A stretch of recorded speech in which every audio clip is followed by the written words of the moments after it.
بسم اللہ الرحمن الرحیم۔ السلام علیکم۔ یہ کتاب آپ کے لیے کاشان بصیرت کی جانب سے ریکارڈ کی جا رہی ہے۔ پارٹ نمبر 19، صفحہ نمبر 401۔ کتاب کا نام ہے قرآنی معارف۔ اہل مدائن کا حضرت علی علیہ السلام کا احترام کرنا۔ حضرت امیر المومنین علیہ السلام جب مدائن پہنچے تو اہل مدائن آپ کے استقبال کے لیے آئے۔ جب آقا مدائن میں داخل ہوئے تو تمام لوگوں نے اپنے ہاتھ اپنے سینوں پر رکھ لیے اور جھک کر تعظیم بجا لائے۔ مولا نے پوچھا تمہارا یہ کون سا عمل ہے؟ انہوں نے بتایا بادشاہوں کے زمانے سے ہمارا یہ تعظیم کا طریقہ ہے کہ جو بھی سلطان یہاں آتا ہے ہم ایسے ہی احترام کرتے ہیں۔ حضرت نے فرمایا یہ عمل خود تمہارے لیے بھی برا ہے اور میرے لیے بھی اچھا نہیں۔ تمہارے لیے یہ طریقہ ذلت کا باعث ہے اور قوم کے لیے بھی باعث ذلت ہے۔ کوئی قوم کسی بادشاہ کے سامنے سر جھکائے، محمد رضا شاہ پہلوی جیسے خونخوار کی تعظیم درست نہیں ہے۔ اسلام کی آبرو خراب نہ کریں۔ حضرت نے فرمایا میرے لیے بھی برا ہے کیونکہ مجھ جیسا شخص نفس انسانی کو محترم جانتا ہے۔ اگر تم کسی سلطان کی تعظیم کرو گے تو اس کا دماغ خراب ہو جائے گا، وہ اس کو اپنی شان سمجھے گا۔ بندے کو خدا کو نہیں بھولنا چاہیے، بندگی خداوندی اور اطاعت رب العالمین کو فراموش نہیں کرنا چاہیے۔ مسلمانوں کو کبھی بھی غرور و تکبر میں مبتلا نہیں ہونا چاہیے۔ یہ اژدہا کیسے مر سکتا ہے؟ بعض علماء نے ایک مثال بیان کی ہے۔ کہتے ہیں ایک زمانے میں بغداد میں ایک درویش سپیرے نے ایک اژدہے کا شکار کیا اور اس کو دجلہ کے کنارے لا کر ڈال دیا کہ تماشا دکھانے کے لیے لوگ اس کو دیکھنے آتے رہے۔ کہتے ہیں کہ وہ اژدہا مرا نہیں تھا بلکہ سردی کی وجہ سے اکڑ گیا تھا۔ وہ بدقسمت درویش یہ سمجھا کہ اژدہا مر گیا ہے۔ اس نے اس کی دم پکڑی اور اپنے کندھے پر رکھ کر کھینچ کر لے آیا، حالانکہ وہ اژدہا مرا نہیں تھا، سردی سے اکڑ گیا تھا۔ اس حالت میں وہ کوئی نقصان نہیں پہنچا سکتا تھا۔ بہرحال بغداد کے لوگوں کو جب خبر ملی تو وہ اژدہے کو دیکھنے آئے۔ جب بادل چھٹ گئے، دھوپ نکل آئی اور اس کی گرمی اژدہے کے جسم تک آہستہ آہستہ پہنچی۔ ایک مرتبہ اس نے حرکت کی اور اس کا سب سے پہلا شکار وہ سپیرا تھا جو اسے کھینچ کر لایا تھا۔ لوگوں نے جب یہ دیکھا تو گھبرا کر بھاگنا شروع کیا۔ کوئی دریائے دجلہ میں گرا، کسی کا ہاتھ پاؤں ٹوٹا اور کچھ لوگ اژدہے کی خوراک بن گئے۔ بالآخر اژدہے نے اپنی ہی شکاری کو شکار کر لیا۔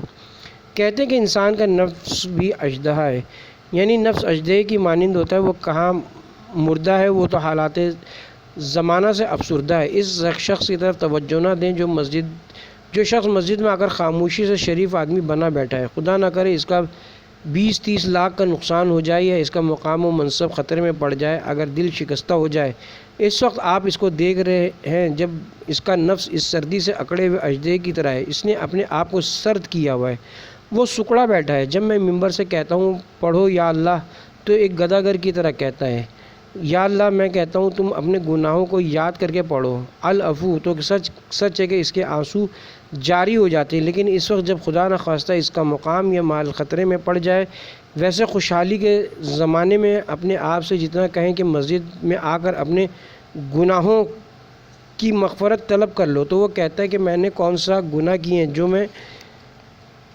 میں الہی العفو کہوں۔ تقریر نمبر 43۔ بسم اللہ الرحمن الرحیم۔ سورہ حدید آیت نمبر 29۔ معتدین مومن پر پرہیزگار ہیں۔ میں نے عرض کیا کہ قرآن میں تقوی الہی کی تائید میں آیتیں موجود ہیں۔ شرح تقوی اللہ کے ذیل میں گزشتہ روز کچھ مطالب بیان کیے، آج بھی بیان کریں گے۔ تقوی مشمولیت اور ذمہ داری سے عبارت ہے۔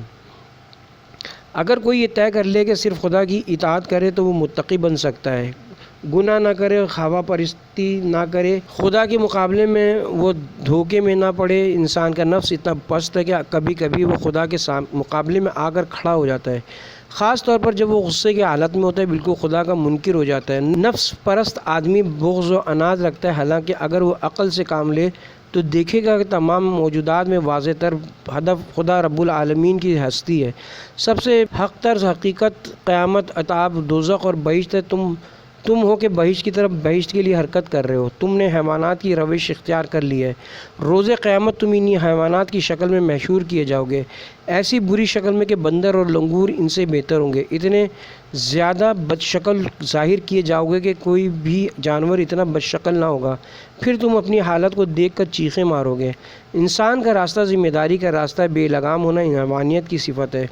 ہر متقی کو پابند اور معتدین ہونا چاہیے، بندہ بن کر رہے نہ کہ آقا بن بیٹھے، خدا کا بندہ بن جائے اور ہوا پرستی کو ترک کر دے۔ متقین کے لیے سردار کی زبان سے تقوی کے آثار۔ میں مثال کے لیے صرف مولا علی علیہ السلام کے 2 جملے عرض کروں گا۔ جو شخص ذمہ دار ہو جائے، تقوی کی رعایت کرے، تقوی سچائی اور ہدایت کی کنجی ہے۔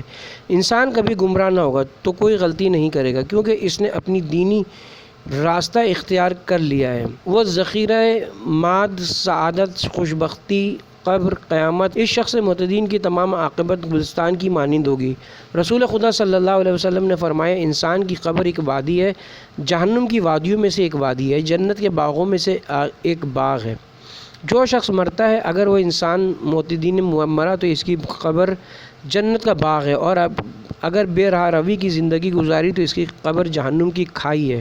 اگر انسان معتدین ہے تو اس کا اثر یہ ہوتا ہے کہ وہ ہر قید سے آزاد ہے، وہ بندہ خدا بن جاتا ہے، ہر چیز سے آزاد ہے۔ لیکن کبھی انسان مال و دولت کا غلام ہوتا ہے، بعض لوگوں کی مالک اس کی بیوی ہوتی ہے، زن کا غلام ہوتا ہے کیونکہ وہ دیندار نہیں رہتا تو وہ اس کے دین کی بھی مالک بن جاتی ہے، کیونکہ وہ مال اور منصب کا اسیر ہوتا ہے۔ جو ڈکٹیٹر کہتا ہے وہ کرتا ہے کیونکہ وہ اس کا مالک ہے۔ یہ ساواک کے ایجنٹ، ان کا مالک ڈکٹیٹر تھا، ان کا دین و دنیا وہی شاہ تھا۔ عالم، فاضل اور متقی مرحوم سعیدی کا کیا قصور تھا کہ ان کو بے جرم و بے خطا قتل کر دیا؟ ان بزرگ سید نے صرف امریکہ کے خلاف نعرہ بلند کیا تھا، ساواک کے ایجنٹوں نے ان کو گرفتار کیا، جیل میں ڈال کر قتل کر دیا اور ان کی میت کو بھی دفن کر دیا کہ ان کی مجلس ترحمین تک نہیں ہونے دی۔ ان تمام ساواکیوں کا مالک شاہ تھا اور شاہ کا مالک امریکہ تھا۔ کیا پہلے کوئی آزاد تھا؟ یہی شاہ نے ایران کو امریکہ کے ہاتھوں گروی رکھا ہوا تھا، اور امریکہ کا مالک شیطان ہے۔ مالک صرف خدا کی ذات ہے، بس جو کوئی بھی خدا کی حکومت سے باہر نکلنے کی کوشش کرے گا وہ کسی بے سر و پا کا غلام بن جائے گا، وہ عورت کا غلام بن جاتا ہے۔ افسوس اس بے لگام شخص پر جو اپنے وظیفے کو ترک کر دیتا ہے۔ سال گزشتہ سے ایرانی قوم نے یہ تہیہ کر لیا کہ صرف خدا کا حکم مانیں گے، اپنے رہنما یعنی امام خمینی کی اطاعت کریں گے، اور یہ وہی عہد ہے جو 3.5 کروڑ افراد نے اتفاق کے ساتھ اپنے رہبر کے فرمان کو مانتے ہوئے اس پر عمل کیا ہے، اور آج کامیابی سے ہمکنار ہوئے اور ایرانی قوم آزاد ہو گئی۔ اس سے قبل امریکہ اور برطانیہ کے غلام تھے۔ آپ نے دیکھا کہ آپ غلام کے بجائے آقا بن گئے۔ آپ نے دیکھا کہ کس طرح انہوں نے فرار کا راستہ اختیار کیا، جیسے گدھے شیر کو دیکھ کر بھاگ جاتے ہیں۔ یہ آپ کے عہد و پیمان کا نتیجہ تھا۔ ولایت اور حکومت کے امر میں رسول اللہ صلی اللہ علیہ وسلم پر ایمان۔ وآمنوا برسولہ، یہ ان معنوں میں نہیں جو آپ کہتے ہیں، اشہد ان محمد رسول اللہ، یہ مرحلہ اول ہے، جیسا کہ اس آیت میں ہے، یا ایھا الذین آمنوا، کیا یہ کہا جا سکتا ہے کہ مسلمانوں تم گواہی دو کہ رسول اللہ کے پیغمبر ہیں؟ یہ ہر مسلمان جانتا ہے۔ آمنوا برسولہ خاص طور پر ولایت کے حوالے سے فرمایا ہے، یعنی مسلمان اس طرح ایمان لائیں کہ پیغمبر جو حکم کریں ان کے سامنے سر تسلیم خم کر لیں، کوئی چوں چرا نہ کریں، چاہے احکام دینی ہو چاہے حکومت کے اجتماعی امور ہوں۔ یعنی اگر پیغمبر کہیں صبح کی نماز 2 رکعت ہے تو سب کو چاہیے کہ اس حکم کی اطاعت کریں، اور پیغمبر یہ کہیں کہ ابھی جنگ کے لیے جاؤ تو سب کو اطاعت کرنا ہے۔ اگر فرمائیں گے تمہارے لشکر کا سالار 18 سال کا جوان اسامہ ہوگا تو تمام مسلمانوں پر اس کی سپہ سالاری قبول کرنا واجب ہے۔ اگر کوئی یہ کہے کہ یہ ابھی جوان ہے، جب تک بوڑھے اور تجربہ کار افراد فوج میں موجود ہیں اسامہ جیسے جوان کو سپہ سالار نہیں بنانا چاہیے۔ اگر کوئی یہ بات کرے سمجھ لو کہ وہ صدق دل سے رسول پر ایمان نہیں لایا ہے۔ حکم ہے کہ 18 سالہ اسامہ بن زید لشکر کا سردار اور باقی اصحاب لشکر کے سپاہی ہوں، کسی کو حق حاصل نہیں کہ وہ رسول کے حکم کے خلاف کرے۔ اگر آپ کو یقین حاصل ہو گیا کہ رسول خدا ہیں تو آپ کامیاب ہیں۔ ان کے پیٹھ پیچھے کوئی اعتراض کریں تو آپ کا ایمان خطرے میں پڑ گیا، خواہ وہ کوئی سے امور ہو۔ آمنوا برسول ہو، امام اور نائب امام بھی اسی حکم میں آتے ہیں۔ ان کی صرف توضیح المسائل پر عمل کرنا نہیں ہے، بلکہ اگر نائب امام خمینی یہ فرمائے کہ مجلس خبرگان کو آپ ووٹ دیں تو آپ سب پر ووٹ دینا واجب ہے، انتخابات میں حصہ لینا لازم ہے۔ ایسا نہیں ہے کہ کوئی یہ کہے کہ آقا بھی بہتر نہیں ہے، یہ سب حکومت سے خارج ہیں۔ نائب امام بھی اسی ولایت امام کا حامل ہے۔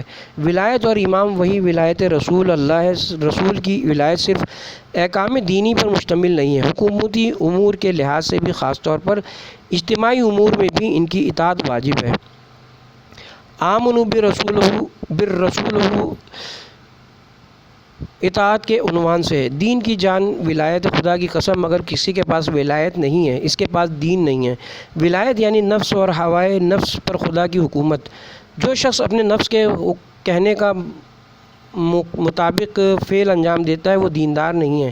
جو حکومت کے ساتھ منسلک ہوتا ہے اس کو اپنے نفس کی پیروی نہیں کرنی چاہیے۔ مصلحت پسندی ولایت سے خارج ہے اور حقیقت میں وہ دین سے خارج ہوتا ہے۔ اے ایرانی قوم کے لوگوں، تمہیں آنکھ اور کان کھلے رکھنے چاہیے۔ مجھے امید ہے کہ آپ اپنے رہبر کی اطاعت سے جسے خدا نے آپ کے لیے نعمت کے طور پر بخشا ہے روگردانی نہیں کریں گے۔ ہمیں ایک ہو جانا چاہیے، اپنے اختلافات کو ایک طرف ڈال دینا چاہیے۔ اگر کوئی اپنی خواہشات نفسانی کی پیروی کرتا ہے تو آپ اس کو نصیحت کریں، اس کو بتائیں کہ ہوس پرستی حرام ہے، جاہ طلبی حرام ہے، مقام و مرتبہ کے پیچھے بھاگنا حرام ہے۔ صرف خدمت گزاری کے لیے اپنے آپ کو وقف کر دیں، اپنے ملک اسلام اور مسلمانوں کی خدمت میں مشغول ہو جائیں۔ دیندار شخص رحمت خدا سے دو فائدے اٹھاتا ہے۔ خداوند کریم فرما رہا ہے کہ میں تمہیں اپنی رحمت سے دو چیزوں سے بہرہ مند کروں گا۔ پہلا فائدہ ایمان حقیقی کے لیے خود ایمان کا بھی بے حد ثواب ہے، وہ ایمان قلبی عطا کرتا ہے جو انسان کے دل میں راسخ ہوتا ہے۔ دوسرے تقوی کی توفیق عطا کرے گا۔ وہ لوگ جو ایمان کے علاوہ تقوی الہی بھی اختیار کرتے ہیں، زحمت اٹھاتے ہیں، اپنی خواہشات نفسانی کو اپنی ٹھوکروں میں رکھتے ہیں، گناہ ترک کرتے ہیں، خدا تمہیں تمہارے سارے اعمال کا اجر عطا کرے گا۔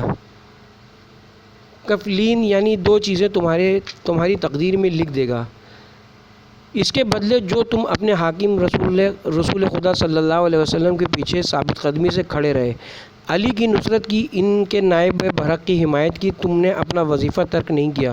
خدا بھی تمہیں ایسا نور عطا کرے گا کہ جس کی روشنی میں تم حق کا راستہ طے کرو گے۔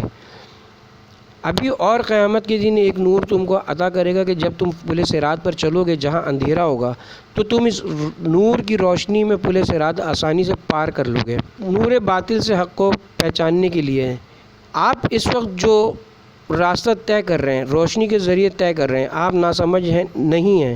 جو کوئی بھی حق کے راستے پر مضبوطی سے جمع رہتا ہے اور حق کو پہچان لیتا ہے، ثابت قدم رہتا ہے، خواہشات نفسانی کو ترک کر دیتا ہے، وہ لوگ جو حق کے پیچھے مضبوطی سے کھڑے ہوتے ہیں، ظلم اور ظالم کی پہچان رکھتے ہیں، اچھے اور برے افراد میں تمیز کرتے ہیں، اپنے اندر نور پیدا کرتے ہیں، وہ شیطان جن و انس کے جال میں نہیں پھنستے، لیکن وہ لوگ جنہوں نے اپنے امام اور رہبر کو چھوڑ دیا ہے۔ یقین جانو تم لوگ تاریکی میں ہو، طمع اور لالچ میں پڑے ہوئے ہو، تمہارے دائیں بائیں کئی گروہ پیدا ہو گئے ہیں۔ اگر آپ اخبار پڑھیں تو معلوم ہوگا یہ لوگوں کا گروہوں میں بٹ جانا تاریکی در تاریکی ہے۔ بس جو دیندار مومن پیغمبر و امام کی ولایت کو تسلیم کرتے ہیں، ایسے ہی لوگوں کے لیے ہے یجعل لکم نوراً، وہ لوگ جو 100% تقوی کو اپنائے ہوئے ہیں، ایماندار ہیں، ولایت کی اور اپنے رہبر کی پیروی کرتے ہیں جب وہ جان چکے ہیں کہ یہ بزرگ نائب امام برحق ہیں، خواہشات نفسانی کی پیروی نہیں کرتے، ایسے ہی لوگ نورانی ہیں، نور الہی کے حامل ہیں۔ جو بھی شیطان کے جال میں پھنس جائے گا اس کے پاس نور الہی نہیں ہوگا۔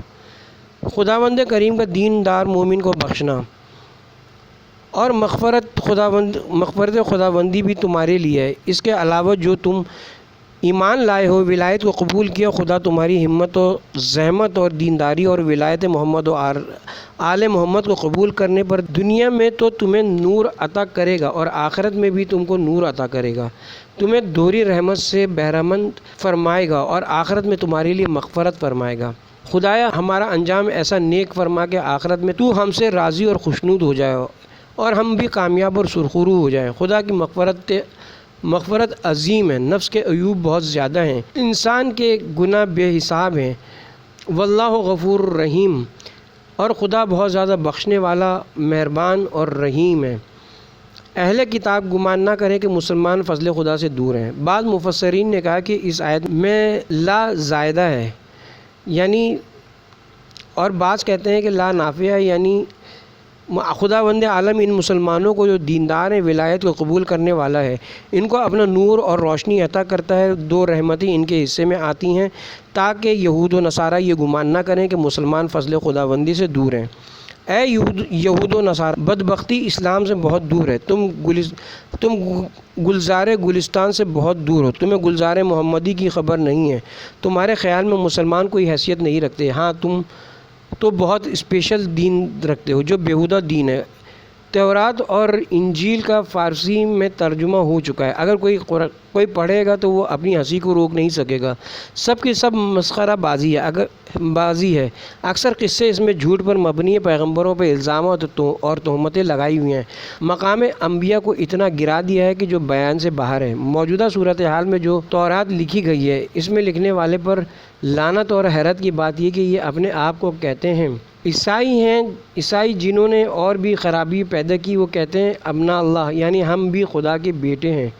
ان کا مطمئن نظر اسلحہ فروخت کرے مال کا معنی ہے۔ اس پر ان کے غرور و تکبر کا یہ عالم ہے کہ وہ اپنے جہل مرکب سے مسلمانوں کو حقارت کی نگاہ سے دیکھتے ہیں اور یہ خیال کرتے ہیں کہ مسلمان معارف اور علوم سے بے خبر ہیں۔ اے یہود و نصارہ جو خود بے خبر ہو، کیونکہ خداوند کریم نے مسلمانوں پر جو فضل و کرم کیا ہے تم اس سے دور ہو، اس لیے کچھ نہیں جانتے، لیکن خبردار یہ بات جان لو، ہر دیندار مسلمان پر نور ہے، سرتپا نور اور روشنی میں ڈوبا ہوا ہے، تم بدقسمت لوگ سرتپا ظلمت اور اندھیروں میں غرق ہو، اسرار خلقت نے تمہیں حیرت میں ڈالا ہوا ہے، تم نے دنیا کو ایک اسٹاپ سمجھا ہوا ہے، انسانی زندگی سے بے خبر ہو، تمہیں کیا معلوم انسانی زندگی کیا ہے؟ بس امریکہ یہ چاہتا ہے کہ بم بنائے اسرائیل کو دے تاکہ وہ لوگ جنوب لبنان پر بمباری کر کے وہاں آگ اور خون کی ہولی کھیلیں۔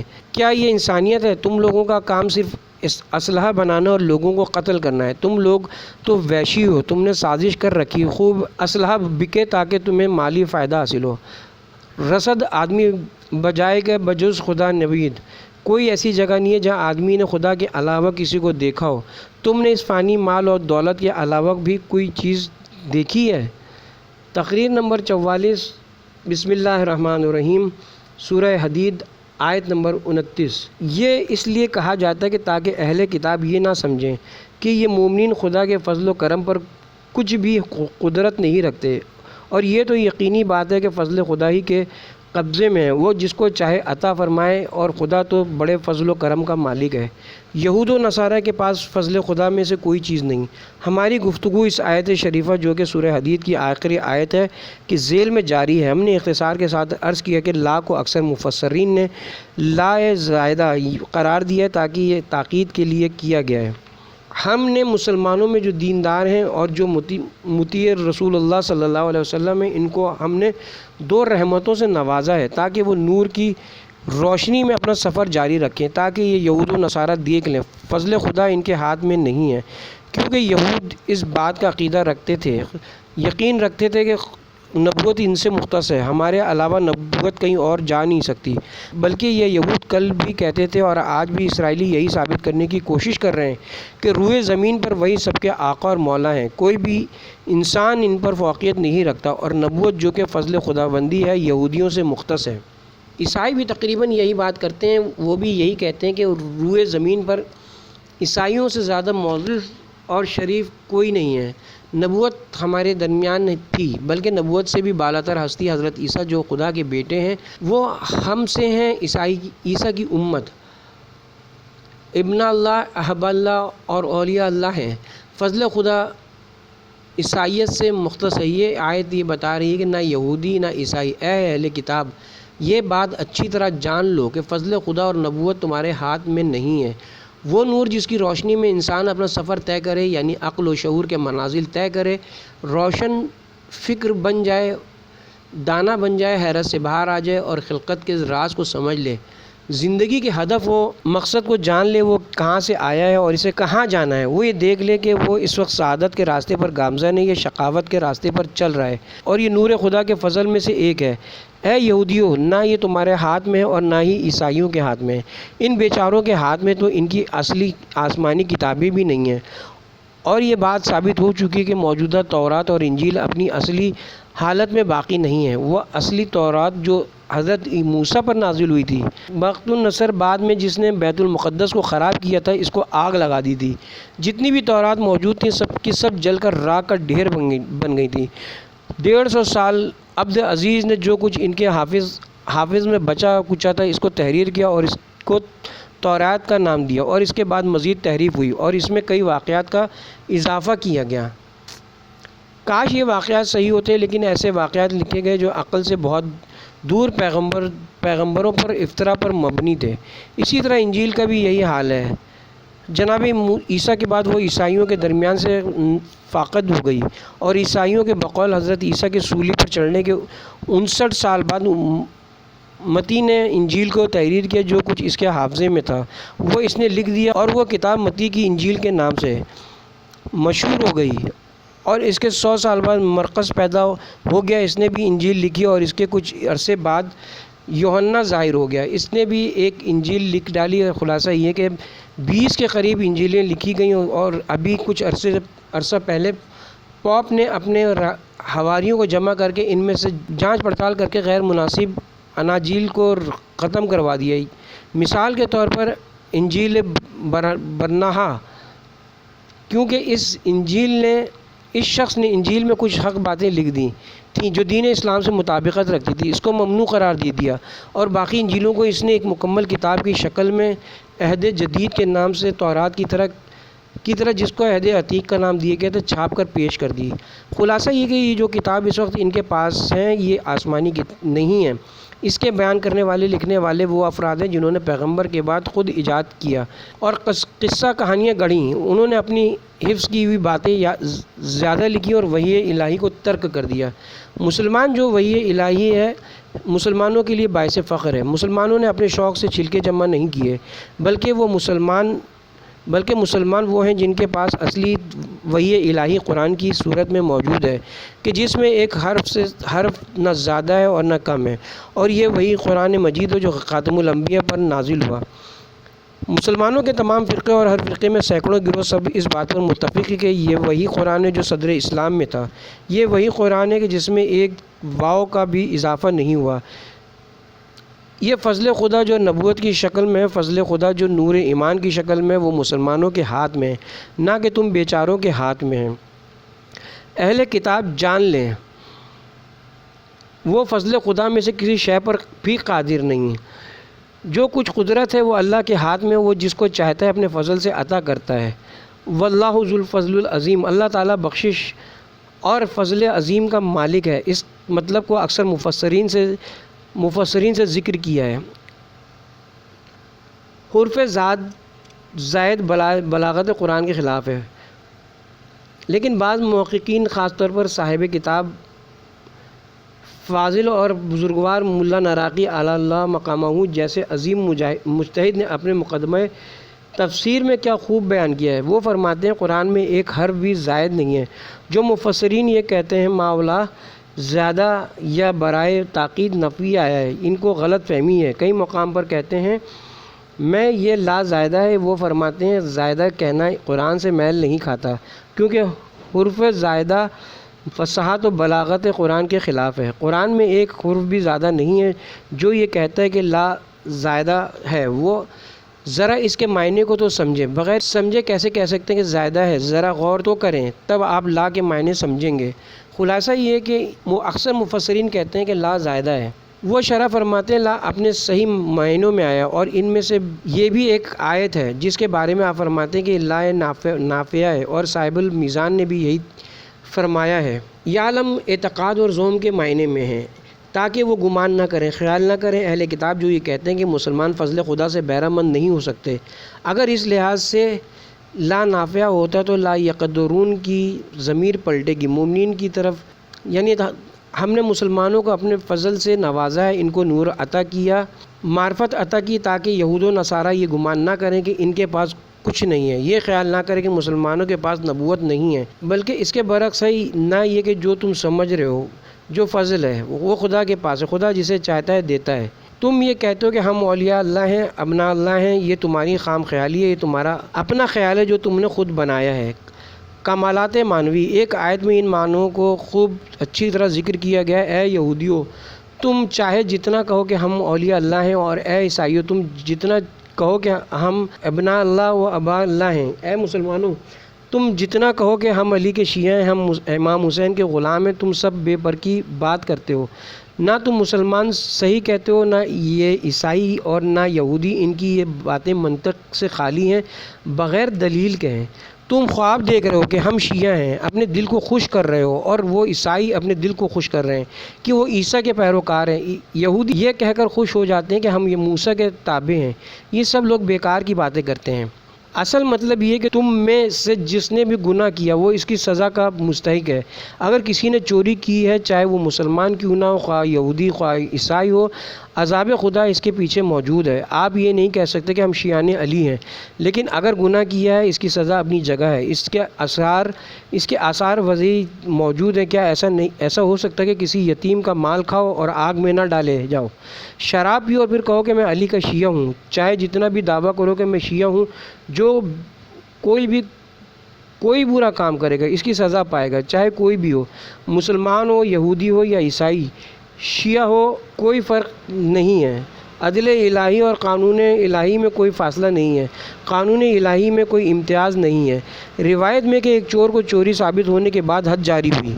حضور اکرم صلی اللہ علیہ وسلم نے حد جاری کرنے کا حکم فرمایا تو کسی نے اس سزا پر اعتراض کیا تو آپ نے فرمایا اگر میری بیٹی فاطمہ بھی ہوتی تو میں اس کے ہاتھ کاٹنے کا حکم دیتا۔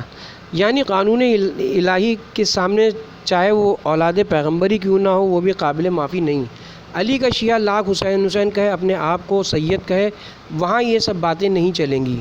قانون قدرت کے سامنے سب یکساں ہیں۔ مثال کے طور پر غیبت کرنا مردہ گوشت کھانے کے مترادف ہے، غیبت کرنے والا جہنمی ہے، تہمت ہلاک کرنے والی ہے۔ میرا کہنے کا مطلب یہ کہ نصارہ دھوکے میں پڑے ہوئے ہیں، وہ اس بات پر مغرور ہیں، کہتے ہیں کہ فضل خدا ہمارے پاس ہے، جو بھی عطا ہے وہ عطا پروردگار ہے، جنت ہماری ملکیت ہے۔ کیا حضرت عیسیٰ 3 روز تک آگ میں جلتے رہے؟ عیسائی کہتے ہیں حضرت عیسیٰ کو دار پر چڑھانے کے بعد قبر میں دفن کر دیا گیا، وہاں سے نکل کر وہ معاذ اللہ جہنم میں چلے گئے اور 3 دن اور راتیں وہاں رہے تاکہ ان کی امت کا ایک فرد بھی جہنم میں نہ جا سکے۔ یہ سب خرافات عیسائیوں کے یہاں ہیں، انہوں نے دین کو کھیل تماشا بنا لیا۔ وہ یہ گمان نہ کریں کہ مومنین فضل خدا سے محروم ہیں۔ جو بھی فضل خدا ہے وہ ہمارے یہاں ہے۔ خدا نے بے بصارت مسلمانوں کو قرآن عطا کیا ہے جو مطلق نور ہے، مطلق علم ہے، اور عیسائیوں کے پاس سوائے خرافات کے اور کچھ نہیں ہے۔ وہ خرافات کے جو رسوا کنندہ ہیں تاکہ یہ لوگ جان لیں کہ فضل خدا ان کے پاس نہیں ہے۔ جان لیں کہ فضل خدا سے مومنین ہی بہرہ مند ہیں۔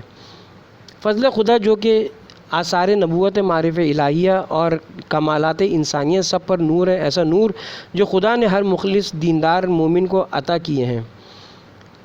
واللہ ذو الفضل العظیم۔ فضل خدا کے بارے میں چند جملے عرض کروں۔ عطائے خدا اسی کی طرح بزرگ و برتر ہے۔ پہلی بات تو یہ کہ فضل لغت میں زیادہ کے معنی میں آتا ہے اور عطیہ کے معنی میں بھی آتا ہے، اور بخشش کو بھی فضل کہتے ہیں، یعنی تحفہ ہدیہ اس کے لیے جو جس قدر عمل انجام دے گا اس کو ہدیہ دینے والا ہے۔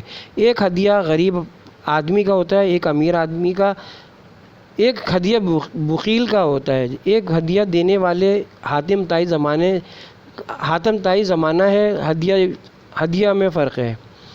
انسان کا تحفہ اس کے اعمال کے وزن کے حساب سے ہے۔ میں نے عرض کیا کہ رب العالمین کا ہدیہ اور عطیہ اس کی عظمت اور جلالت کے حساب سے ہے، اس کی قدرت اور طاقت کے حساب سے ہوگا، اسی لیے اس کے فضل کو فضل عظیم سے تعبیر کیا گیا ہے۔ فضل الہی بہت بڑا ہے۔ آپ اس ہدیے کو دنیاوی ہدیہ سے قیاس نہ کریں۔